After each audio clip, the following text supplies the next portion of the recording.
Bapa di sorga, kami bersyukur jikalau pada saat ini ada waktu yang sungguh sangat indah dari Tuhan kepada kami semuanya untuk bersekutu dalam ibadah minggu GKI Pulau Mas. Bahkan juga bersama-sama dengan Bajem yang ada di Harapan Kita Bekasi. Terima kasih untuk segala kasih karunia Tuhan yang memungkinkan kami untuk mengalami hal ini. Oleh karena itu kami berserah sepenuhnya kepadamu. Secara khusus ketika kami akan membaca dan mendengarkan firman Tuhan. Tolonglah dan urapilah kami, sehingga oleh hikmat daripada Roh Kudus kami dimampukan untuk mengerti kehendak-Mu dan merasakan kasih karunia Allah yang besar ketika kami mempraktekannya dalam kehidupan kami. Berfirmanlah ya Tuhan, karena kami semua yang disatukan lewat aplikasi Zoom ini merindukan akan sabda Allah. Di dalam nama Tuhan Yesus kami berdoa. Amin. Bacaan diambil dari kitab Injil Tuhan Yesus Kristus menurut Markus 9 ayat 30 sampai 37. Markus 9 ayat 30 sampai 37. Saya membacakannya demikian. Yesus dan murid-muridnya berangkat dari situ dan melewati Galilea. Dan Yesus tidak mau hal itu diketahui orang, sebab ia sedang mengajar murid-muridnya.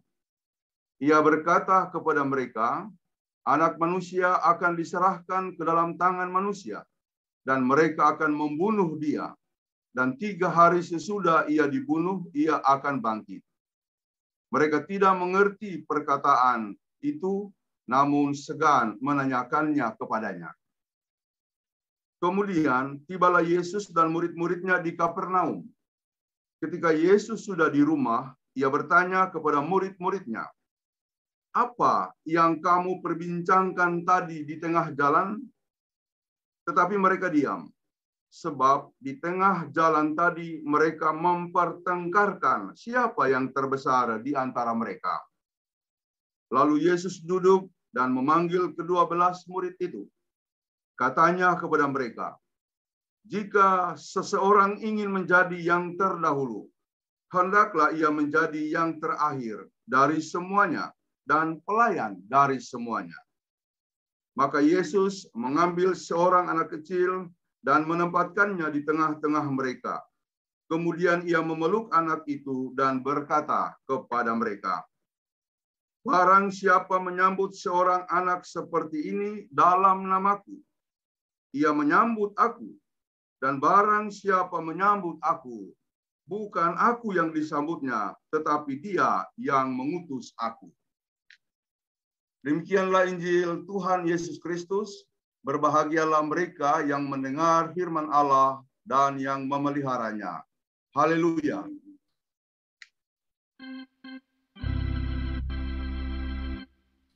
Haleluya, haleluya,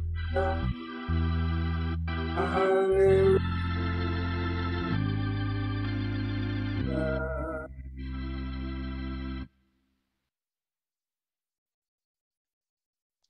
Saudara-saudara, tema daripada khotbah pada ibadah pagi ini menyambut dan bukan disambut.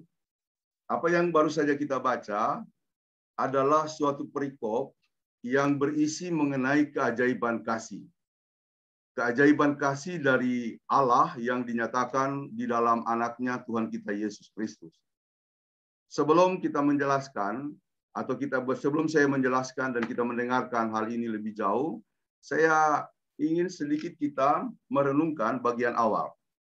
Jadi dikatakan bahwa setelah mereka kemudian melewati daerah Galilea, lalu kemudian Yesus masuk di suatu tempat, dia mengajak murid-muridnya. Kepergiannya itu dia inginkan supaya tidak diketahui oleh orang banyak. Jadi mengapa hal itu dilakukan oleh Yesus? Karena memang dia ingin fokus pada tugasnya mengajar orang tentang jalan keselamatan. Dan kita tahu secara sosial, Yesus pada waktu itu sudah dikenal orang. Apa yang dia lakukan sudah tersebar kemana-mana. Sehingga di mana dia berada, banyak orang ingin menemui dia. Nah, mengapa Yesus mengatakan supaya keadaannya atau keberadaannya tidak boleh diketahui orang, karena dia ingin sekali lagi fokus pada tugas pengajarannya.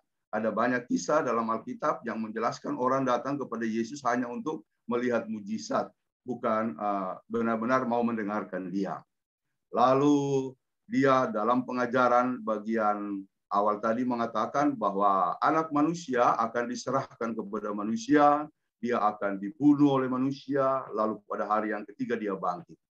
Murid-murid tidak mengerti apa yang dikatakan oleh Yesus, mereka tidak pahami. Tetapi mereka segan untuk menanyakannya. Jadi bukannya tidak boleh mereka bertanya, bukannya tidak boleh mereka mengetahui apa yang menjadi inti daripada perkataan Yesus itu. Mereka boleh bertanya. Karena di sini dikatakan bukannya mereka tidak diberi kesempatan, hanya segan untuk bertanya. Ya kalau umpamanya mereka bertanya, walaupun mereka merasa segan, tapi mereka kemudian mau bertanya, Tuhan akan menjelaskan. Tetapi memang rasa segan itu lebih dominan. Jadi saya ingat cerita di salah satu buku yang ditulis oleh Malcolm Gladwell, Outliers. Buku itu berjudul Outliers. Ya, banyak hal yang dikisahkan di situ dan menarik untuk dibaca. Tapi satu hal yang saya ingat di dalam buku itu diceritakan mengenai itu memang kerusakan. Tetapi persoalan yang disoroti di dalam peristiwa itu bukan cuma sekedar masalah yang ada dalam pesawat atau sesuatu yang menjadi trouble dalam penerbangan. Yang disoroti adalah kopilot. Kopilot tahu tentang hal itu, tetapi dia segan untuk memberitahukannya. Nah, karena ia segan untuk memberitahukannya, lalu terjadilah masalah. Pesawat kemudian tidak bisa dikendalikan, dan ketika mau jatuh, lalu kopilot baru bilang kepada pilotnya di sampingnya, itu ada pesawat ini memang bermasalah. Ya, saya tidak memberitahukannya dari awal, karena saya pikir semuanya akan berjalan dengan baik. Tapi nasi sudah menjadi bubur, tidak bisa lagi dikendalikan, dan mereka mengalami kecelakaan yang membuat semua penumpangnya mengalami nasib yang naas. Nah, saudara-saudara, saya kira rasa segan itu adalah sifat manusiawi kita, dan itu ditekankan di sini untuk menjelaskan bahwa setiap manusia seringkali mengalami masalah dan kendala ketika rasa segan itu mendominasi. Memang ada rasa segan yang perlu dipelihara. Rasa segan kepada orang tua, rasa segan kepada atasan, karena dengan demikian kita tahu untuk memposisikan diri kita. Tetapi pada saat-saat tertentu, kita harus melawan rasa segan itu untuk kebaikan. Pak co-pilot tadi harus melawan rasa segan itu. Kalau memang dia tahu ada masalah, harus dia sampaikan kepada pilot supaya memang kita bisa mengatasi atau paling tidak kita membatalkan penerbangan. Sebab kalau sudah terjadi, ya tidak bisa lagi kemudian kita mundur. Dan seringkali begitu, bukan? Apa yang kita alami dalam hidup ini, sudah terjadi baru kemudian ada yang berkata, ya tadi saya sudah tahu, kemarin saya lihat begini atau begitu. Ya, semuanya sudah terlanjur, sudah menjadi nasi, sudah menjadi bubur. Dalam pelayanan, seringkali rasa segan ini juga membuat kita tidak dapat melakukan banyak hal. Ya. Karena apa? Karena ya mungkin kita berpikir, ya sudahlah, barangkali nanti ketua akan tahu dengan sendirinya, atau sudahlah, kalau saya tanya atau kalau saya beritahu nanti saya repot. Ya, murid-murid memang merasa segan karena orang yang kita segani itu biasanya jauh lebih terhormat atau jauh berada di atas kita, atau juga mungkin menjadi bos kita, atasan kita. Nah, kalau saya tanya ada perasaan begini biasanya, nanti saya yang ditugaskan lagi kalau saya tanya, atau nanti saya yang jadi repot. Nah, itu yang biasanya sering terjadi. Yesus inginkan supaya rasa segan itu jangan lalu membuat kita terhambat atau tidak bisa melakukan apa-apa. Keajaiban kasih yang saya sebutkan tadi di bagian ini adalah supaya kita menjadi manusia yang wajar. Manusia yang kalau memang A harus bilang A, B bilang B. Karena Yesus datang ke dalam dunia ini yang selama ini kita pahami sebagai penebus dosa, sesungguhnya di balik kata penebusan dosa itu adalah sebuah langkah Yesus untuk mengembalikan harkat dan martabat kita. Sebagai pendosa yang kemudian sudah kehilangan harkat dan martabatnya dipulihkan. Di mana kita kadang-kadang tahu bahwa itu A, kita bilang B. Tahu bahwa itu salah, kita bilang benar. Yang benar, kita bilang salah. Nah, lalu dengan kehadiran Yesus, dia ingin mengangkat harkat dan martabat kita. Atau dalam bahasa teologisnya, untuk memulihkan diri kita sebagai imago Dei, sebagai gambar Allah. Jadi, mari kita belajar dari peristiwa ini. Yesus bukannya tidak mau memberi penjelasan. Dia ingin sebenarnya mereka bertanya. Tetapi karena mereka segan, akhirnya dia kemudian melanjutkan semua proses pelayanannya sampai suatu waktu murid-murid sendiri akan melihat apa yang kemudian menjadi rahasia di balik perkataan itu. Nah, sesudah itu melangkahlah kita pada bagian yang kedua di mana Yesus menuju Kapernaum. Di situ dia masuk ke dalam sebuah rumah, lalu kemudian dia bertanya begini kepada murid-muridnya. Apa yang kamu perbincangkan tadi? Semua muridnya diam. Rupanya mereka bertengkar. Di sini dikatakan kata bertengkar. Artinya apa yang mereka percakapkan begitu seriusnya. Bahkan juga begitu pentingnya bagi satu dengan yang lain sehingga ada ngotot-ngototan di dalamnya. Yesus melihat bahwa ada pertengkaran. Walaupun mereka diam, Yesus tahu. Karenanya Yesus memberikan penjelasan. Dia mengatakan, barang siapa ingin menjadi yang terdahulu, maka dia harus menjadi yang terkemudian. Barang siapa ingin menjadi yang terkemuka, maka dia harus menjadi pelayan dari yang lainnya. Sebagaimana saya katakan tadi, kehadiran Yesus itu memulihkan harkat dan martabat kita. Yang tadi pertama-tama kita lihat, manusia suka diliputi oleh rasa enggan, yang begitu kuat sehingga yang seharusnya dia bicara, yang seharusnya dia bertanya, yang seharusnya dia memberitahukan, lalu dia keep. Dia tidak lakukan. Yang terjadi adalah muncul masalah. Ya, Yesus ingin supaya ada semacam keterbukaan. Ya, manusia di mana-mana selalu diliputi oleh rasa enggan. Ada rasa enggan yang sangat hebat. Dan Yesus tahu rasa enggan ini seringkali membuat manusia tidak hidup normal atau tidak hidup dalam kewajaran sebagai manusia yang pertama dulu diciptakan oleh Allah adalah gambar Allah, ya, mencerminkan nilai-nilai dalam tanda petik nilai-nilai Tuhan. Yang kedua, ketidakwajaran itu tampak melalui apa yang kemudian disoroti Yesus pada bagian yang kedua tadi. Semua ingin menjadi yang terkemuka, semua ingin menjadi yang terdepan. Dan waktu itu, orang memang selalu berada pada perlombaan yang sangat ambisius untuk menjadi lebih daripada yang lain. Dan itu juga terjadi pada murid-murid. Itulah sebabnya Yesus harus membereskan hal itu.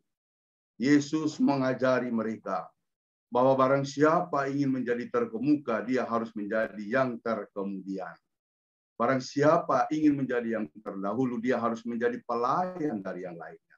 Saudara-saudara, kalau kita renungkan bagian ini, memang kita dipanggil untuk mencerminkan atau menunjukkan suatu attitude, suatu sikap yang berbeda dari attitude atau sikap pada umumnya, terutama kita. Apalagi kalau sekarang ini kita hubungkan dengan tugas-tugas gereja. Tapi sebelum saya lebih jauh masuk ke situ, ambisi-ambisi untuk menjadi yang terdepan atau yang terkemuka, itu adalah suatu penyakit yang selama ini nyata dalam kehidupan manusia. Dan Yesus melihat itu sangat kuat, bahkan kepada murid-muridnya. Sedemikian jauh dia menjelaskan mengenai kasih.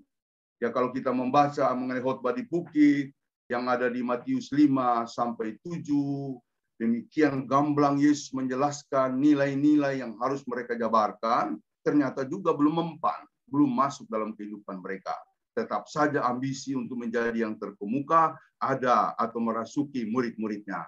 Sehingga Yesus harus memberikan suatu pengajaran khusus seperti yang kita baca tadi.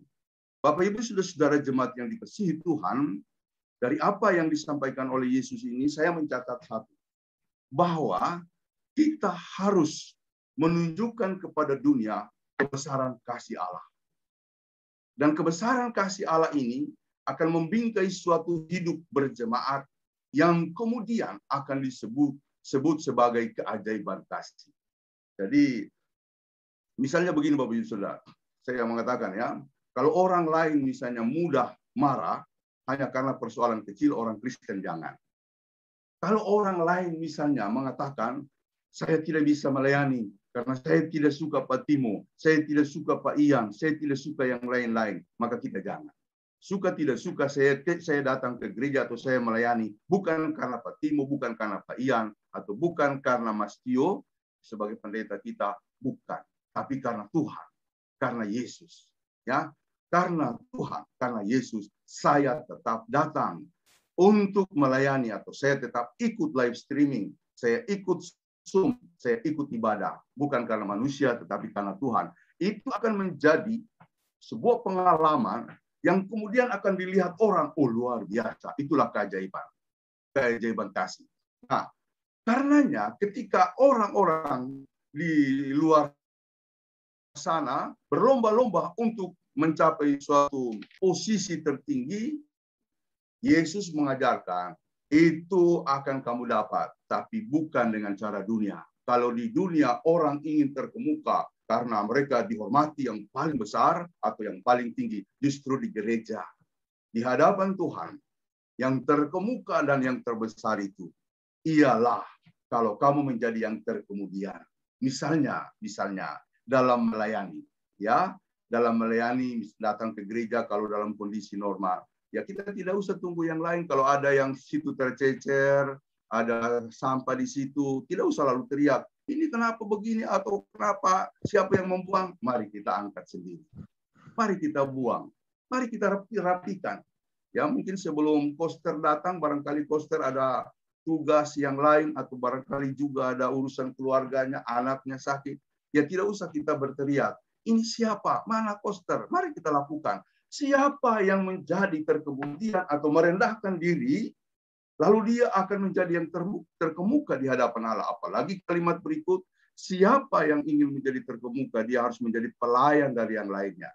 Nah, perlombaan-perlombaan yang kemudian muncul sebagai suatu alur birokratis, karena ada jenjang yang harus membuat mereka sampai pada posisi tertentu, boleh kita lihat, atau barangkali di kantor-kantor, di perusahaan, boleh kita alami. Tetapi di dalam gereja, meskipun ada struktur, tapi pada prinsipnya Yesus mengajarkan kita supaya kita harus menjadi pelayan dari yang lainnya. Menjadi terkemuka itu adalah pelayan dari yang lainnya. Dan Yesus melakukan itu, saudara. Misalnya tradisi pemuridan, dalam tanda petik pemuridan, oleh rabi-rabi pada zaman Yesus, malah juga sebelumnya, adalah para sosok yang disebut rabi. Itu kalau mencari murid, mereka nunggu di rumah, mendaftar. Kayak sekolah-sekolah sekarang. Mereka mendaftar. Nah, dan semua orang yang ingin belajar pada seorang rabi, lalu kemudian menjadi murid dengan cara mendaftar. Kemudian mendatangi si rabi. Yesus tidak. Dia mencari. Dia kemudian menemui orang-orang yang ingin dia ajak menjadi muridnya. Di pantai, di lorong, di pasar. Dia mencari. Ya. Jadi dengan begitu, maka pola yang dikembangkan oleh Yesus sungguh adalah sebuah pola pelayanan yang radikal, yang total. Nah, kemudian Yesus berkata, setelah dia mengambil anak kecil, barang siapa menyambut anak kecil ini, ya, di dalam namaku, maka ia menyambut aku. Dan barang siapa menyambut aku, sebenarnya bukan aku yang disambutnya, tetapi dia yang mengutus aku, Bapa di surga. Maka tema hari ini akan kita soroti dari peristiwa tadi, peristiwa itu. Ketika Yesus mengajarkan murid-muridnya supaya siapa yang ingin menjadi terkemuka, dia harus menjadi yang terkemudian, atau siapa yang ingin menjadi terdahulu, dia harus menjadi pelayan yang lainnya, maka sikap yang harus mereka miliki adalah bagaimana mereka menyambut seorang anak kecil. Orang anak kecil itu kan anak yang boleh dibilang polos. Ya polos semuanya lah, tanpa duit, ya paling dapat jajan. Kemudian tanpa prestise, tanpa prestasi, ya namanya juga anak, biasa-biasa saja, kita abaikan juga, yang nggak ada pengaruhnya. Ya, kecuali kalau anak kita sendiri. Tapi kalau umpamanya kita menjumpai anak-anak di jalan, lalu kemudian kita nggak menegur mereka, ya nggak ada urusan, yang nggak penting juga. Ya, dia tidak mempengaruhi karir saya, pekerjaan saya. Tapi kalau umpamanya bos yang lewat, wah kita harus salami itu. Tetapi Yesus mau mengatakan, bernilai atau tidak anak kecil ini. Tapi kalau kamu menyambut di dalam namaku, maka kamu akan menyambut aku. Dan kalau kamu menyambut aku, kamu bukan menyambut aku, tetapi kamu menyambut Bapa di sorga. Begini, saudara-saudara. Menyambut Yesus memang adalah sebuah sikap terbuka kepada siapapun. Orang itu berharga atau tidak, kita harus sambut. Tetapi tidak semua orang mampu melakukannya. Tidak semua orang bisa melakukan itu. Ya, tidak semua orang melakukan. Karena itu Yesus mengatakan di dalam namaku. Nama adalah ikon dari suatu sosok. Nama adalah menunjuk pada pribadi. Menyambut dalam namaku adalah menyambut seperti diriku. Menyambut seperti apa yang aku ajarkan. Menyambut seperti apa yang aku sampaikan. Jadi prinsip menyambut dalam arti yang dimaksud oleh Yesus ini sesuai dengan pengajaran Yesus, sesuai kasih Yesus. Ya, kalau kita tadi menyebut satu istilah keajaiban kasih, ini pun akan menjadi langkah berikut bagaimana kita akan mengalami keajaiban kasih, yaitu menyambut semua orang, menyambut orang-orang yang hina itu, menyambut orang-orang yang tidak punya kesempatan seperti kita itu di dalam bingkai kasih Yesus. Kalau tidak, maka kita tidak akan punya kepekaan, tidak punya sense of crisis. Sampai hari ini kita masih dilanda pandemi dengan sangat kuat.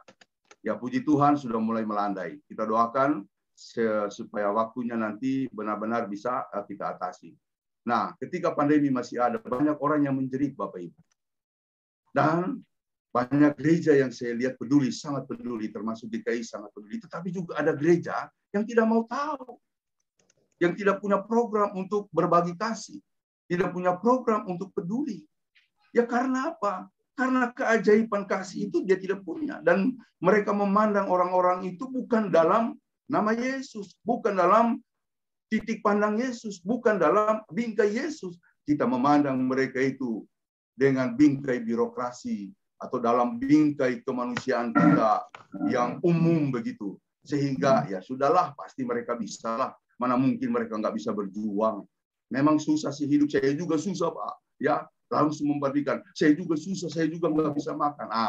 Kalau umpamanya kata-kata itu kita keluarkan, atau kita nyatakan, maka kita belum sungguh-sungguh menyambut mereka. Ya, anak kecil dalam tanda petik, yaitu mereka yang dalam kesusahan, kesulitan, orang yang dianggap marginal. Kita tidak akan sanggup menyambut mereka. Kesanggupan untuk menyambut mereka adalah ketika kita mempatrikkan dalam hati kita kasih Yesus. Bila mana kamu menyambut anak kecil ini, di dalam namaku kamu menyambut aku. Dan kalau kamu menyambut aku, bukan aku yang disambutnya, tapi adalah Dia yang mengutus aku. Jadi Yesus itu adalah sebuah pintu, sebuah jalan bagi kita menuju kepada Allah. Juga sebaliknya, sebuah pintu atau sebuah jalan untuk Allah menghampiri kita. Yesus sudah datang dan menjadi Allah yang sejati. Dia berjumpa dengan kita. Ketika Yohanes melihat Yesus, dia melihat kehadiran Sang Mesias, tetapi dia juga berkata, lihatlah anak manusia itu. Kehadiran Allah yang nyata di tengah-tengah kita. Mari Bapak Ibu Saudara-saudara, kita mengembangkan pelayanan kita yang luas sebagai suatu penyataan kasih Allah. Suatu kasih yang ajaib, kasih yang melampaui kondisi-kondisi yang normal, kasih yang melampaui segala sesuatu yang kita jalani dalam taraf biasa-biasa saja. Kasih Yesus adalah kasih yang penuh kepekaan, kasih yang penuh pengorbanan, menjangkau sampai ke bagian-bagian yang paling bawah, menembus bagian-bagian yang paling atas, merangkul sesuatu di kiri kanan tanpa batas dan tanpa sekat. Tuhan memberkati seluruh jemaat GKI Pulau Mas, bahkan juga Bajem Harapan Kita Bekasi, dan semua orang yang ikut serta dalam ibadah ini. Amin.